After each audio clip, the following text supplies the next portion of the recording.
Avant, quand on pensait luxe, on pensait bijoux, fourrures, étoffes rares. Aujourd'hui, le luxe, c'est aussi un sourire tout neuf, signe extérieur de réussite sociale. Aujourd'hui, il y a une demande grandissante de l'esthétique. Les gens viennent nous voir non plus pour des soins ou des caries. Il y a beaucoup de gens qui viennent nous voir maintenant pour s'offrir le luxe d'avoir un beau sourire. Je vous en prie, installez-vous, mettez-vous à l'aise. Voilà, je vous en prie. Quand on parle de réhabilitation du sourire, on parle toujours donc de trois choses. Premièrement, il y a un problème de couleur. Pour ça, il y a plusieurs techniques, détartrage et blanchiment.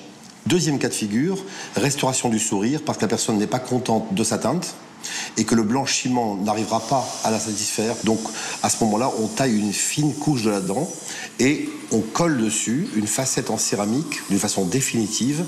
Troisième cas de figure, il y a un problème d'agencement. Ça nécessite de tailler les dents naturelles. Et on façonne des facettes pour un résultat plus vrai que nature. Cette patiente est dans ce cas.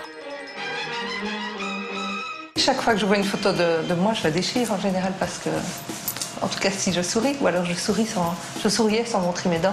Alors, madame souhaite restaurer son sourire. Donc, ce qu'on va faire, on va retirer une épaisseur de la couche de ses dents de façon à pouvoir ensuite les recouvrir. Il y a 5 heures de travail pour les 4 dents du haut. Et il y a à peu près 6 heures de travail pour faire la maquette du bas, qui est dans le même cadre. Voilà, donc c'était aussi pareil. C'est des petites coques qu'on va mettre en bouche une fois que les dents auront été préparées, afin de laisser partir le patient avec des dents protégées. Et voilà le résultat.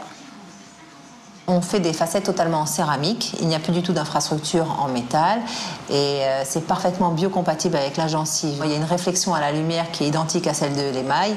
On obtient un résultat qui est vraiment très très très joli. Et à 99,9%, on obtient la même chose que l'émail dentaire.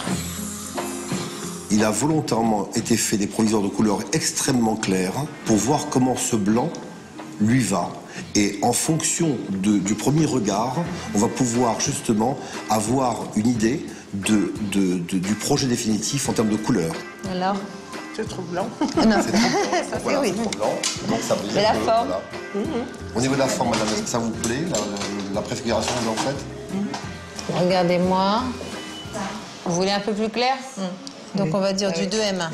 Ok. Et maintenant vous allez me critiquer vos provisoires. Qu'est-ce qui vous gêne? Qu'est-ce que vous aimez? Qu'est-ce que vous n'aimez pas? Qu'elles sont longues. Oui. Vous les trouvez un peu trop longues?